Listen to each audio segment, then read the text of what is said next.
सम्मानीय सभापति महोदय, पूज्य गुरुजी गुरुमा ठारे उपस्थित मोर छोट बड़ भाई भाई मैंने आज पवित्र स्वाधीनता दिवस विषय मत कि कहबार सुजोग मिलू मुझे निजक धन्य मन करुच्ची।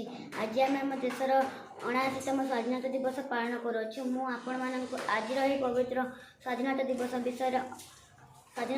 विषय अनेक शुभेच्छा और शुभकामना जनाऊँगी। यही दिन आम देशर प्रत्येक नागरिक जातीय पताका तले छिड़ा हो जातीय संगीत गान करने सहित जातीय पताका उत्तोलन करती। आम देश को इंग्रज मैंने दीर्घ 200 वर्ष धरी शासन करने पर आम देश 1947 मसीहा अगस्ट मास 14 तारिख मध्यरात्रि स्वाधीनता लाभ कला। आम देश को स्वाधीन कर बहु स्वाधीनता संग्राम मानकर अवदान रही। नेताजी सुभाष चंद्र बोस, रानी लक्ष्मीबाई, बाजीराव, महात्मा गांधी एवं सरदार वल्लभ भाई पटेल एमती बहु वीरपुत्र मानकर अवदान रही।